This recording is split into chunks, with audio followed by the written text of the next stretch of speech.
Senator Omtatah. My lady, Madam Speaker, the Public Finance Management Act is one of the key pieces of legislation in this country. It operationalizes Chapter 12 of the Constitution on public finance. It has many good things, it has many bad things. And I think the budget policy statement, which is the broad, the broad outline of the budget that is made annually, which annually is the broad guideline for the annual budgets, is a very, very important process. And I agree with the mover of the motion and the seconder that this is a very, very important amendment that needs to be done. We need to be given adequate time to interrogate and audit the proposals for the budget, and if possible, be able to ferret out cases of budgeted corruption, which may be padded in the budget, intended distortions of equitable sharing, and stuff like that. So the amendment is extremely important, and I would urge my colleagues in this House to support that amendment, that we be given adequate time to scrutinize the budget proposals. 14 days are inadequate, and as the mover said, the majority leader, within those 14 days, we are supposed to have the committee meet and look at it, maybe, and as it's a parliamentary tradition, subject it to public participation, and then come back, subject it to debate in this House, and then vote on it. That kind of restriction reduces this House to a rubber stamp, whereby we have to decide between having a bad budget or having no budget at all. And that leads to a situation whereby sometimes things that are passed in this House, that when you encounter them later on, you say, how come this thing went through the House unnoticed? So it's a very, very important proposal that we bring that out. In moving the motion, the Honorable Majority Leader made a reference to the budget ceiling in the Public Finance Management Act. Although he mentioned it like something that is good, to me it is something that's unconstitutional.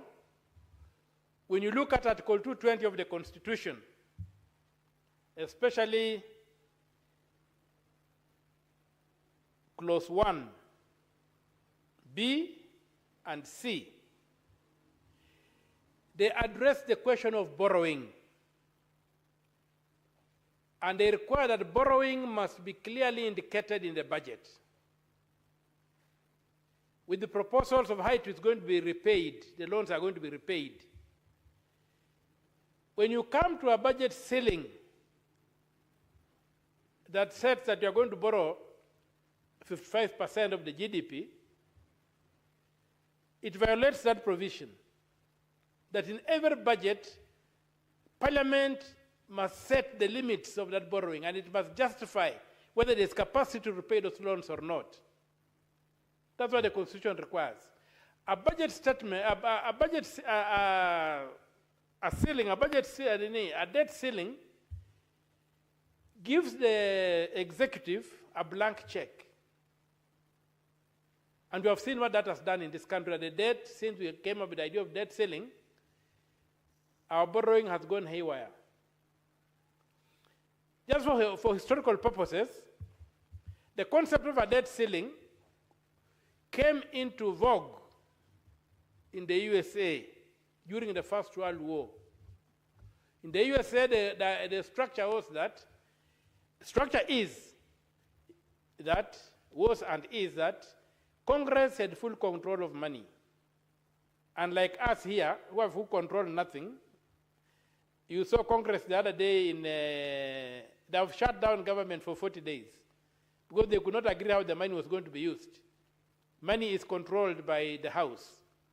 Today, I think it's when the senators voted and some crossed over, and the 60 threshold was met. So there might be a minimum opening of the House in the UK, in the US. But that as it may be, they still have the debt ceiling issue. And the debt ceiling since 2017, when it was introduced during the First World War, to allow the American executive procure, then come to tell Parliament how it has been procuring to fight that war, has remained in the US. And today, the US has got one of the biggest debts in the world. It's the most indebted country in the world. The only luck they have is that they print the dollar. And when they print the dollar, they cause inflation outside because we also use the dollar. So they're covered that way. But the debt ceiling resulted in Congress losing control over borrowing by the American government. And it has led to that problem. In our circumstances, we also have the other problem whereby, realistically speaking, debts are paid from taxes. We don't pay debt from GDP. In a country like Kenya, where I think 10 or less % of the population owns 90% of the economy, the GDP is a very misleading figure when you come to debt. Because when you go to taxation, that 10% that owns 9% of the economy will only pay 30% of their income or something like that to the debt. And so the GDP will not reflect in taxes. Then we shall be borrowing a debt that we cannot finance, that we cannot pay back. So we need to go back, and that amendment should be expanded to deal with the amendment to remove the debt ceiling as a guiding threshold for borrowing. And we go back to Article 220, Clause 1, B and C of the Constitution, which prescribes that in every budget, we must address the question of public debt. In every budget. So that we can be able to determine whether we have capacity to pay what we have borrowed or not. And if you are borrowing, how do we intend to finance that loan? So that when the loan is being borrowed, we must be able to look through long term and see how is this loan going to be repaid? What activities are going to repay this loan? Number two, that long-term look will also give us a chance to look at Article 201 of the Constitution, Section C, which requires that the benefits of borrowing must be spread between the current generations and the future generations. So this amendment, and it's also good that we need more time to look at the budget proposals so that we can also be able to interrogate the budget to determine whether it addresses that particular requirement that the future generations must be taken care of in every budget that we make. So, Madam Speaker, this is a very, very important amendment, which I support, which I plead that this House considers favorably. And as we go along, we must also look at other aspects of the Public Finance Management Act. In mind, I have Section 11 of the Public Finance Management Act, which establishes the National Treasury as a ministry of the national government. We have 48 governments. When you look at Article 251, Clause A, Madam Speaker, it requires Parliament to establish, by an act of Parliament, to establish the National Treasury. If you look at the design of our Constitution, we have 48 governments. This House, one of its core businesses is to protect devolution.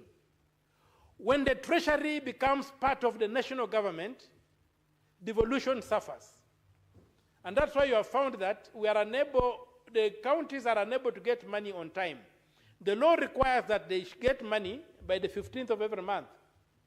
We hardly see that happening in our counties because the national government, which has hijacked the Treasury, using Section 11, only gives counties money after it has had its fill. You have heard even the person of His Excellency, the President, say that under my government I've ensured that statement should never be made by anybody. We need an independent Treasury that can serve the 48 governments based on what Parliament has passed, not on what the President desires. And Section 11, Madam Speaker, which purports to operationalize Article 251, Clause A, Clause 1, states, if I may paraphrase it, states something like the National Treasury comprises the Minister for Finance, the Permanent Secretary for Finance, and the departments. Now, Madam Speaker, as you know, the Minister for Finance is an appointee of the President. The PS for Finance is an appointee of the President. They don't enjoy security of tenure. So basically what we have done through that public finance, Section 11 of the Public Finance Management Act, is to make the President the treasurer of the Republic of Kenya. And we have seen that in practical terms, parliamentarians make a budget. They pass a budget. We are going to have to do budget policy statement. It will go through the whatever motions. It ends up in the National Assembly. It's passed. It goes into for the President, he signs it into law. It becomes an appropriation act. For all practical purposes, it is usually shelved. The budget that is then implemented is a budget that is not approved by Parliament. You will see that whenever the President goes to a public function, even a funeral, you will find the MPs from the area standing up and telling him they need a bridge, they need a road, they need whatever. All those things are not in the budget they passed. And the President will stand up and grant them. Because we have subverted the Constitution to a point whereby, whereas we are required to manage this country using the budget, it has become a formality. What runs the country is what the President determines. Right now, we got a loan of 13 billion, I read in the papers, from the World Bank, for Nyota Yetu. Nyota Yetu is nowhere in the budget. It's nowhere in any. It's tying us to a big loan of 13 billion. Because the President wanted it to be done, it's going to be done. You have seen a lot of loans being signed whenever the President travels. These loans are not in the budget. They have not been approved by Parliament. They get signed and are binding the people of Kenya. But why is all that happening? You again go to the Public Finance Management Act. What has it done? Whereas the Constitution requires only Parliament to approve borrowing and what have you, it has vested power in the Cabinet Secretary for the Treasury to be able to borrow loans. And so we end up with a very big, huge debt stock of odious debt in this country. The majority leader talked of 70%. The figure had grown to 92 shillings, 92%, 92 shillings. Of every 100 shillings that the KRA collects is going to service debt. Then we have reached a situation whereby we are borrowing money to pay debt, when it's very clear in the law that we cannot borrow money to pay debt. The most known example was the one that happened the other day in February 2024. We borrowed more than 2 billion shillings to pay the Eurobond debts. Yet the law, Article 214 of the Constitution, makes debts a direct charge on the consolidated fund. So we begin wondering, why is it that we are spending all that money debt is supposed to be a direct charge of the consolidated fund. How come then that we are still borrowing to pay debt? You find you have got this thing called domestic borrowing. Very clear in the Public Finance Management Act that you can only borrow domestically to sustain cash flows, which must be repaid within the year, short term. You must borrow. Any other borrowing must be through Parliament. You have seen infrastructure bonds being floated by government. They have not been debated in Parliament. You have seen treasury bonds being sold in this country, binding the country for many years. It's not been approved by Parliament. You have got these rollovers that you see in the statement of actual revenue and net exchequer issues that the Treasury publishes every 21 days after the end of the month. When you read those statements, you find you have even a rollover that has been running from 1979. You ask yourself, what is happening with the public finance management in this country? And so the law that says Public Finance Management Act is a very, very important act in terms of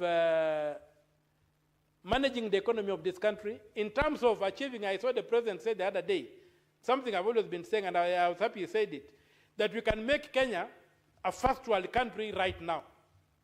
But you cannot make Kenya a first world country right now unless we go that way of fiscal discipline.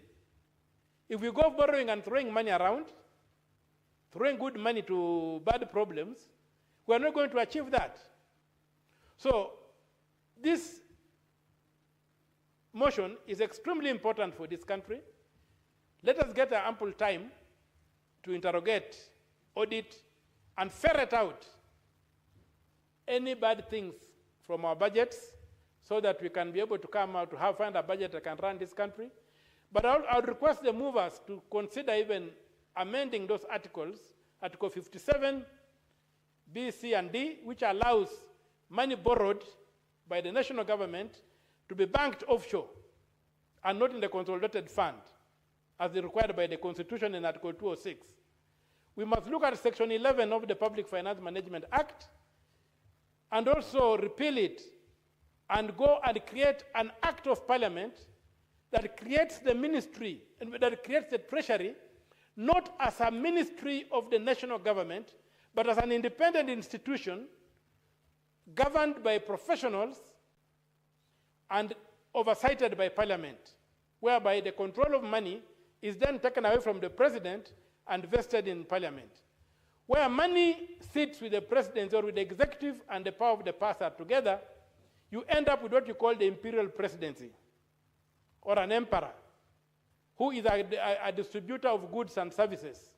And you can see our president, wherever he goes, he carries a bag of goodies, which are not in the budget.